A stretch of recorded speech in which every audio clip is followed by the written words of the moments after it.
Bonjour. Alors ici, on va s'intéresser à un exercice d'analyse très connu, ECS deuxième année, concernant les intégrales impropres. C'est la fonction gamma modulaire.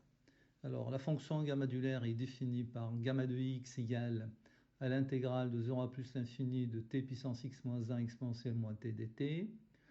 Dans une première question, on va s'intéresser à déterminer le domaine de définition de la fonction gamma. Deuxièmement, on va essayer de montrer que quel que soit x dans le domaine de gamma, gamma de x plus 1 égale à x gamma de x. Et petit 3, que pour tout n dans n, gamma de n plus 1 égale à factoriel n.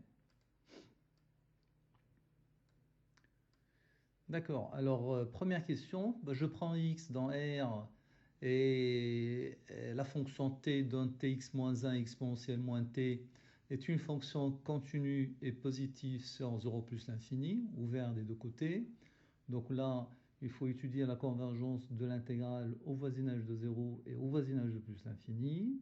Alors une étude au voisinage de 0 donne que la fonction tx moins 1 exponentielle moins t est équivalent en 0 à 1 sur t1 moins x.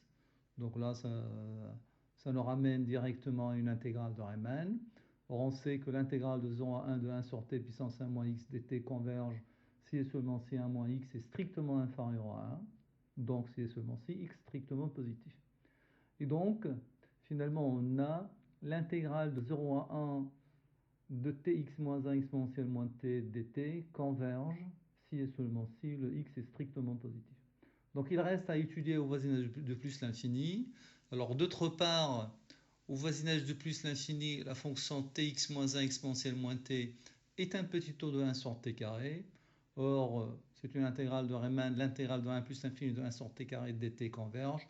Donc l'intégrale de 1 plus l'infini de tx moins 1 exponentielle moins t dt converge aussi, ce qui donne que le domaine de définition de la fonction gamma, c'est 0 plus l'infini ouvert. Alors, maintenant pour la deuxième question, alors je prends epsilon strictement positif et grand A strictement supérieur à epsilon et x strictement positif. Alors l'intégrale de epsilon à 1 de t puissance x exponentielle moins t dt, donc là je fais une intégration par partie, c'est moins exponentielle moins t puissance x entre epsilon et a, plus l'intégrale de epsilon a de x tx moins 1 exponentielle moins t dt. Je fais après tendre le epsilon vers 0 plus et le a vers plus l'infini. Alors cette quantité-là, ça va tendre vers 0. Cette quantité va tendre vers 0. Voilà, alors ça donnera en fin de compte l'intégrale de 0 à plus l'infini de tx exponentielle moins t dt, ce qui donnera exactement la fonction gamma de x plus 1.